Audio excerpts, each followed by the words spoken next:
Faster than a speeding bullet. I ran until my muscles burned and my veins pumped battery acid. More powerful than a locomotive. An idea is like a virus. Resilient. Highly contagious. Able to leap tall buildings at a single bound.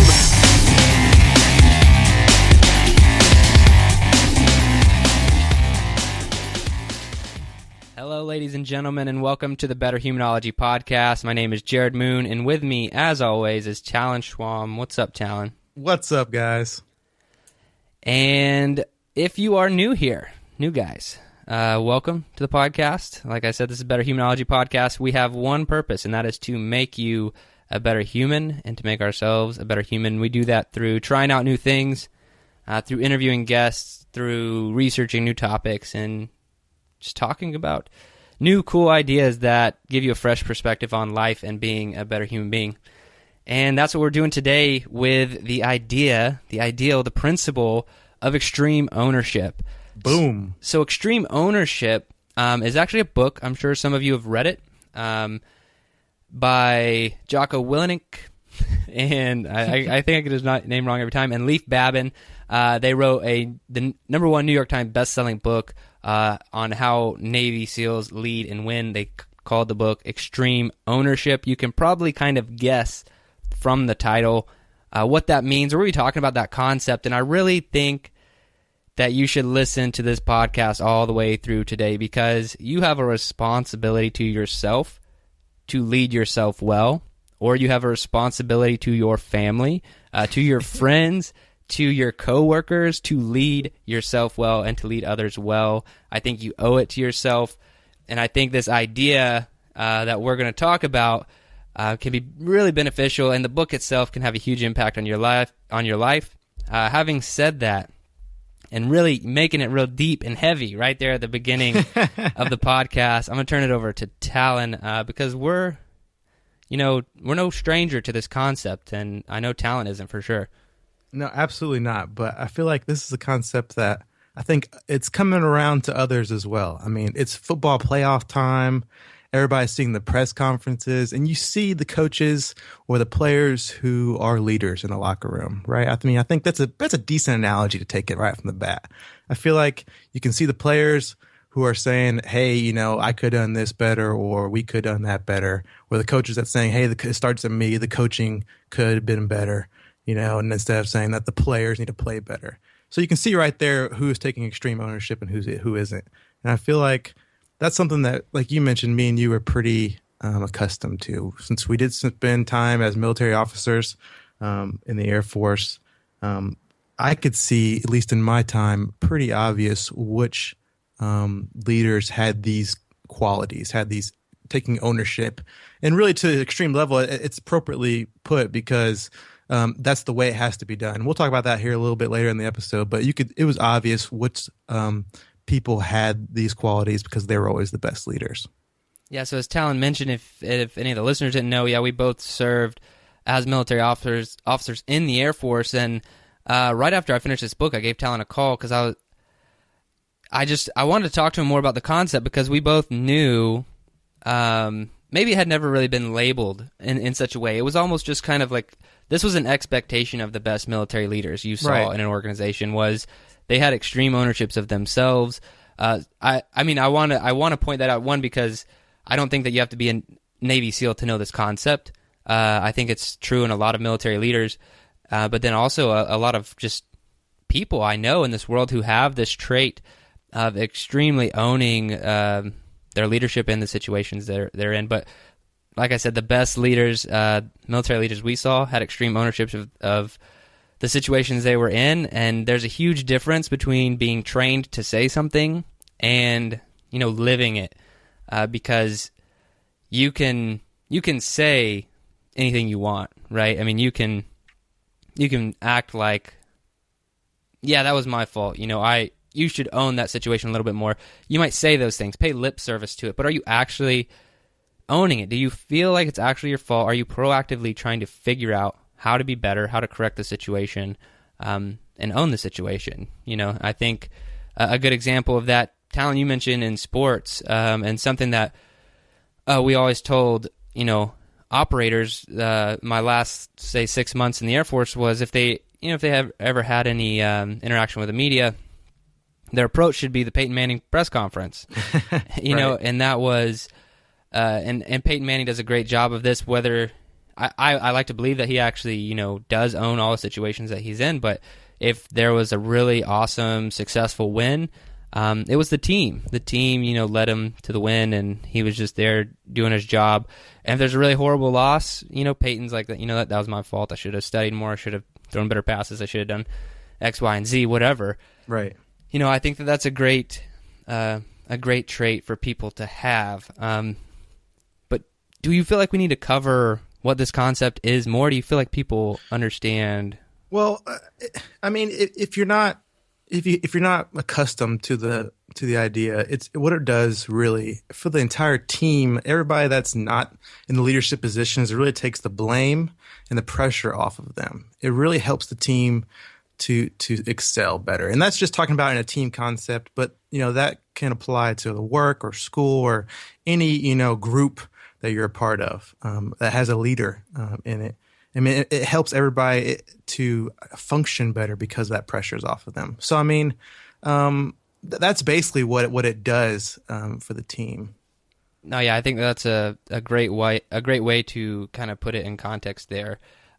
I do want to talk about it further, or should I say smaller, and a smaller view of owning yourself, owning oneself. Right. Extreme ownership for yourself, I think, is very, very rare. How often because, I mean, with this concept, there shouldn't be, at least in situation, there's no, he did this wrong. There is no, we would have succeeded if this didn't happen, or if my boss would just do this.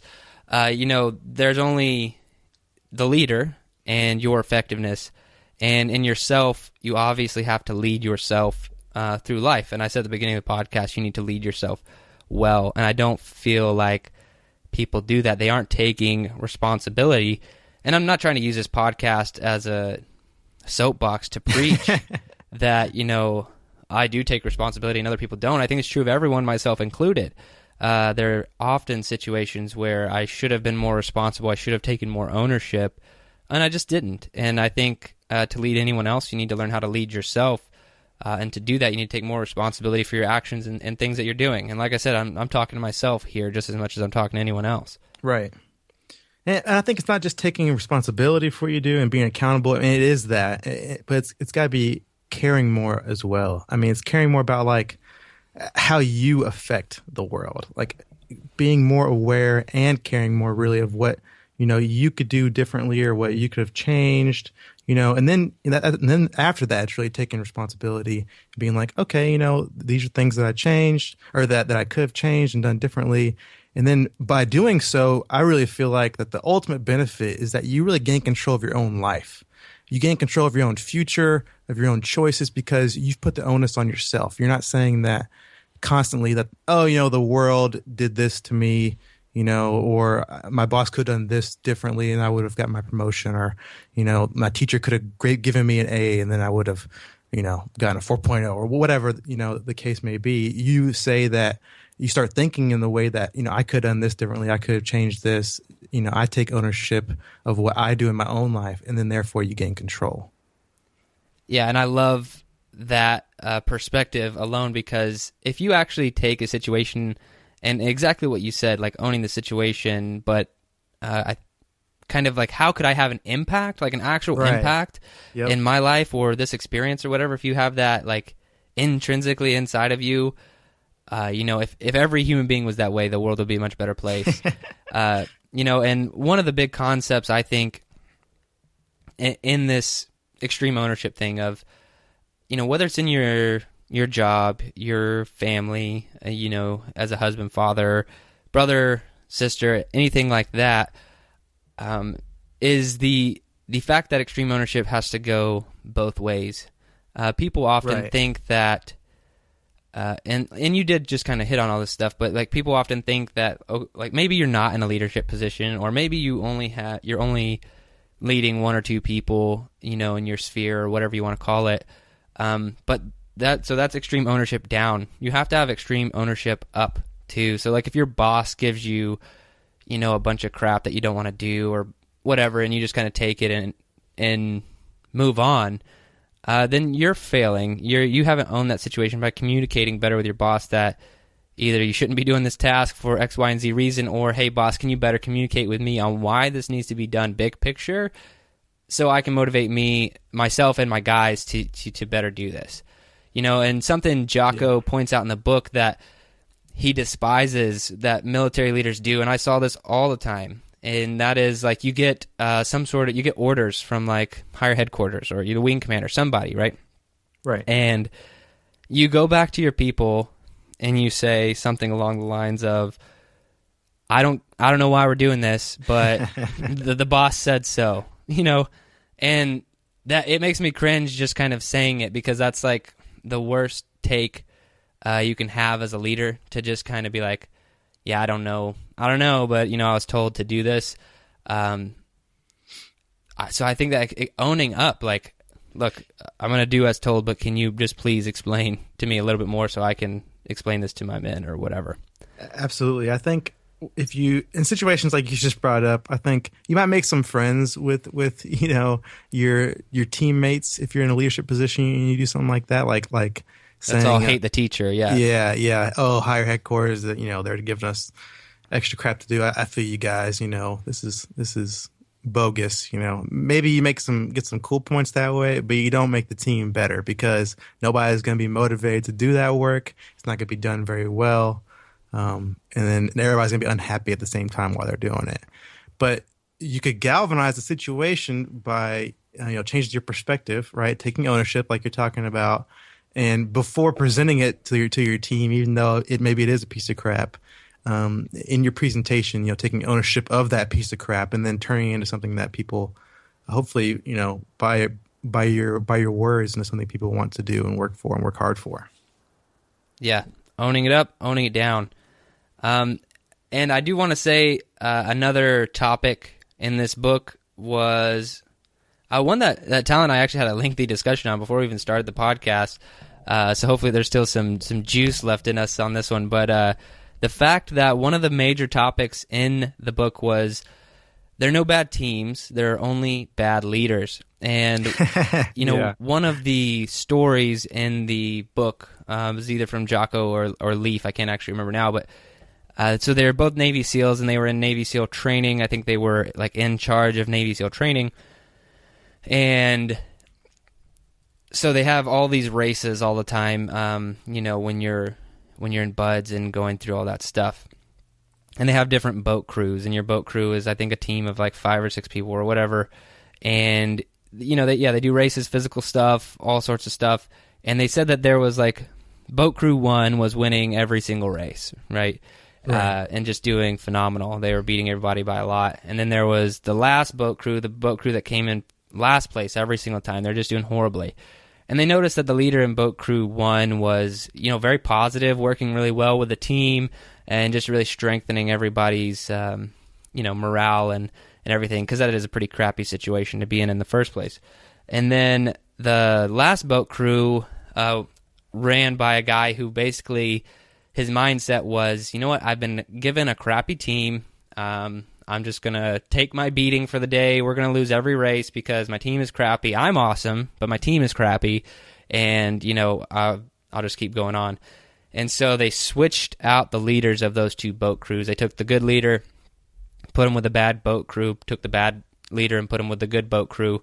And they, I think it was Jocko or Leaf, whoever said it in the book. They're like, I would not have believed this if I didn't see it with my own 2 eyes.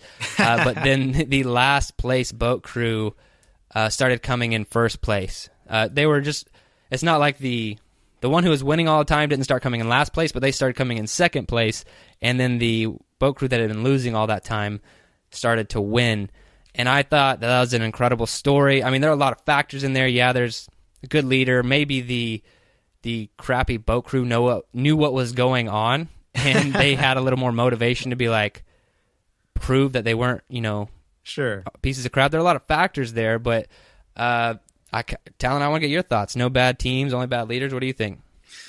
I think it's hilarious that you mentioned that last bit that he said he wouldn't have believed if he didn't see it with his own two eyes. Because my first response was, "What? That story is too perfect." But no, for me, I honestly believe that leadership has a huge effect, obviously, and that even a bad maybe looks like a bad core of, I don't know, skills or athletes or whatever you're talking about. I feel like leadership can have a huge effect on changing that skill or that group of skills accumulated together or whatever, and really affect them and try and get them to coalesce into something that excels. And I feel like leadership can always have that effect. And so for me, that concept does ring true, that no bad teams, just bad leaders, because the leadership can always be better or improved upon somehow to make the team into a good team. And I think we see that when there's like what do they call them, All-American or All-Star teams? Yeah, right? All-Star right. teams, when they like put a Pro Bowl or an All-Star team. Yeah, they put all the best people together, and it's generally a crappy team because there's not good unified leadership.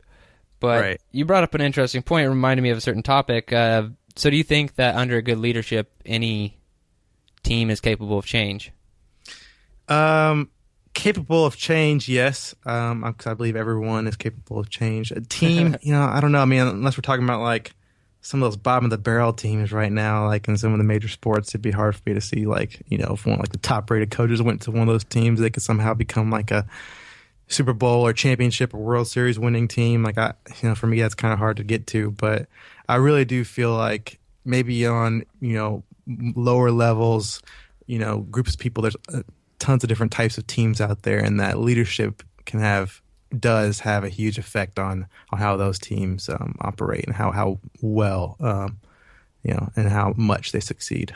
So let's keep it with sports for a second. I want to ask you a few more questions. I think I'm trying to keep it away from sports. No, I want to bring it back to sports because if you guys don't know, Talon's a huge sports guy, and I am. So what do you think, question one, what do you think would happen? Well, actually, question one is, who do you think the best coach in the NFL is right now? Oh, gosh. And I'm putting you on the spot, but... The best, gosh, I mean, most talented skill-wise, or like, can't be my favorite, right? No, not your favorite coach, the best. Yeah. Probably Bill Belichick, even though I hate him. He's like Darth Vader. Yeah, just like Tom Brady's probably the best quarterback, Sure. Right, but everybody hates Tom. A lot of people hate Tom Brady, right? But right. Yeah, so Belichick, best coach. So who's the worst NFL team right now? Do you know? Oh, well, the worst team would be the Titans. They got the first pick in the draft, so okay, technically they're the worst team. So what do you think, in your honest opinion, if Bill went to the Titans next year, or say it was the start of this year, because you don't know with roster changes and everything else, start of this year, how do you think the Titans would have performed better? Maybe not last place. I think they definitely would have performed better. I don't know. I think they probably would have at least made the playoffs. I think they would have beat us. I'm a big Texans fan, so I think they would have. They're in my division, so I think they would have beat us actually because they had some pretty good skills. So yeah, I mean, in that situation, I really feel like the skill that Belichick has as a leader and as a coach probably would have definitely affected that. Even though it kind of hurts me to say. I just think on two fronts, because it's Belichick and because of the Titans. But that's just kind of crazy because I mean, I follow sports like, what would you say, loosely at best, right? Like, sure, yeah. I know sports really well. I've played a lot of sports, but I don't follow a lot of sports teams now. But to say, I look at Talon as like the sports expert, in my opinion. And so for Talon, for you to say people call me ESPN for a reason. The fact that the Titans would have probably made the playoffs. And I don't know what their record was ending this season, but if they're the worst in the league, it couldn't have been good, right? That's crazy. Yeah. I mean, there's a couple different factors, like the division was bad, and there's some quarterback injuries from some bad coaching decisions that I don't think would have happened. But definitely, I think the concept applies here because of the skill of leadership, which I probably would have never thought about that unless you brought it up, because that definitely applies, and I could see how, the leadership definitely would have made all the difference. And my point here is not that the leader always needs replacing, because if you look at yourself as a leader in your family or your job and say you're not doing the best job that you want to be doing, you obviously the solution is not replace yourself, right? It's not like, hey, I'm not being the husband or father that I want to be, so I should probably just take myself out and we should put someone else in there. Obviously the solution is become a better leader and become a better leader through extreme ownership. And one of the big principles brought up in the book as well, Talon, I want to talk to you about it, is... Oh, gosh, here it comes.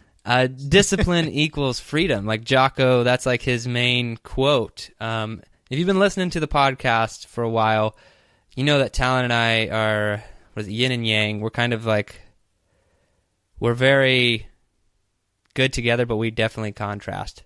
Definitely contrast. So discipline equals freedom, Talon. Let me hear your take on Jocko's mindset there. I'll give you mine after. I wish we could have Jocko on the show to explain. Well, we might. We're working on it. Are you? Yeah. All right. Hey, that'd be great. I reached out to him on Twitter. He said he was down. Oh? Yeah, and then he told me to contact through his website, and I've had 2 emails back with someone on his team. So we'll see if it actually happens, but we're working on it. Well, that'd be great, but because I would love to hear a little bit more about this concept, because to me, I can definitely see it. Right, I can see how everybody finds freedom in their own way, and for me, I can't really have a response other than this. I feel like everything's contextual, so this is the best I can do, and I feel like if discipline for you, and obviously I know in your life, Jerred, this is probably almost like something you live by. I'm sure it's just probably something that really rings true, really, really well for you. Because I feel like if discipline is something that really helps you, feel better, live better, and I feel like, that's something that you can incorporate, into your life, and that gives you freedom. Like then the placebo absolutely, effect? then I can see it. Are you saying discipline is like the placebo effect? I'm just saying that people find freedom in their own way. And, I just think, and discipline for some people, I feel like. It's always a good thing. For some reason I have this negative connotation to discipline. I don't know what's wrong with me. Maybe it's I think you joked about before the show. I have some kind of weird PTSD to my military experience that obviously is not combat related, but just being put in a box for too long. A guy who doesn't want to be put in a box was put in a box for. See, maybe that's what it is. Maybe I feel like there probably is that population out there, that maybe discipline isn't what does it for them. That maybe it is freedom, because I feel like there is probably a little bit of an oxymoronic value to freedom and discipline equaling one another. So I don't know. I feel like, yes, I can see absolutely for people that organization and structure and discipline work well for, I can absolutely see how that can give them freedom and prosperity and feel great in their life. So tell me what you think. You can see it, but you don't agree. Right? That's the bottom line, right? You're beating around the bush. Yeah. I hate it when I first saw it. I just told you, I was like, discipline to me, it's negative to me, because I think discipline is absolutely necessary in so many situations. But I feel like maybe with the right, I don't know, perspective, I don't know, things can be different. I don't know.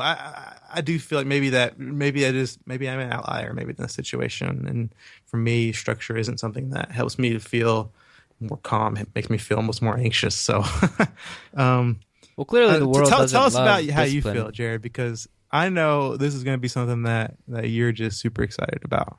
Well, yeah, when I ran into Jocko, or should I say Jocko's work, and I think I first heard him on the Tim Ferriss podcast, which, if you want to hear a really good interview with Jocko, check out that podcast with Tim Ferriss. But Tim normally asks a question that I find very fascinating, and he says, if you could have a billboard anywhere in the world, where would it be and what would it say? Ooh, that is a great question. I love that question. And I'd totally ask that question to our guests if it wasn't just like straight ripping it off. But, and I forgot where Jocko said he would put it, but that's half the question, because that's pretty good too. But it was discipline equals freedom, and that's like a big motto that he lives by. And clearly there's the super, it almost goes in with the, the stereotype of a super disciplined military dude, Navy SEAL. It does. Obviously, you love discipline. We get it. But From a non-military perspective, I think that it just fits because when you kind of expound on the idea of discipline equals freedom in other areas of your life, if you're more disciplined with your time, meaning you have so much to get done today, you have a structured schedule planned every 15 minutes to get all that done, you get it done, and you get it done in time, you now have the freedom, say, to do what you want at the end of the day.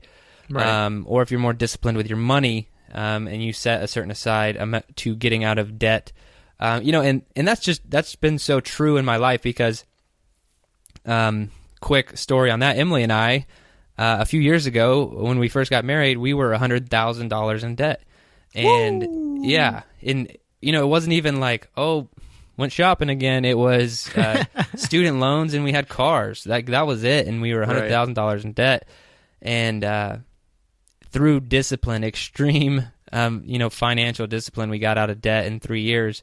But, so it's just so true to me because I've seen it.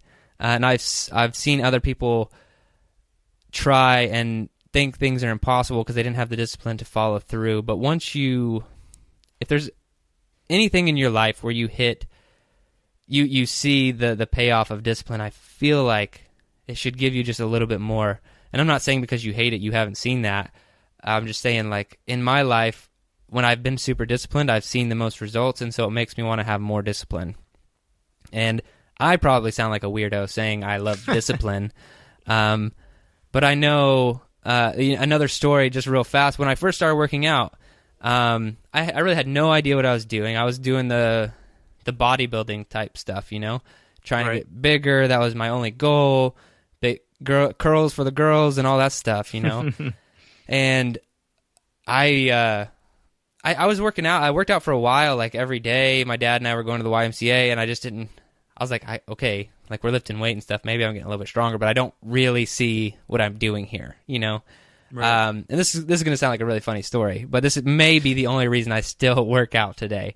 But I just stuck to it for like a month or 2 months. I can't remember. And I was trying to seem bigger than I was, so I was wearing smaller shirts, right? And right. I remember putting on a shirt that I'd had for a while, and the sleeves felt tight. And I had never felt sleeves like encompass my arms and feel tight. And it was only because there was like a blood pump in my arms from that workout that day. But I saw the results from the discipline of like, I don't remember if it was 1, 2, or 3 months of training. And really that sparked, I was like, oh, this shit actually works. Like you come in here with a goal and like things actually work. And I joke about that. I've told that story, to my wife and other people. And like, I think it's hilarious that might be the only reason, because my sleeves were tight one day, that I own a fitness business and do what I'm doing today. Maybe boils all the way down to that. I don't know, but it's just kind of crazy. And so, yeah, the quote or idea that discipline equals freedom really resonates with me, and I really like it. See, I think that ties it all the way back around your story. That's I think it's a great story, because I feel like it forces you, almost your results forces you to take ownership. So you learn that concept. Maybe that might have been the point where you learned it right then. Like, take ownership of what you're doing and then see results and change. I don't know. I think it's part of what we're talking about. Take ownership in yourself, and when you start seeing those results, I've been the first trigger that was like, boom, like, okay, like if I have the discipline, which in your case, that's the concept that worked for you in taking ownership, then I can see results. Yeah, I completely agree. There we go. All right, guys, extreme ownership, a principle, obviously, Talon and I'd say feel strongly about, or at least completely agree with, ownership in your life and in leadership. So get the book if you want to read it. Really good, Extreme Ownership. And that's all I got. Until next week. Thanks, guys.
your best. Losers always whine about their best.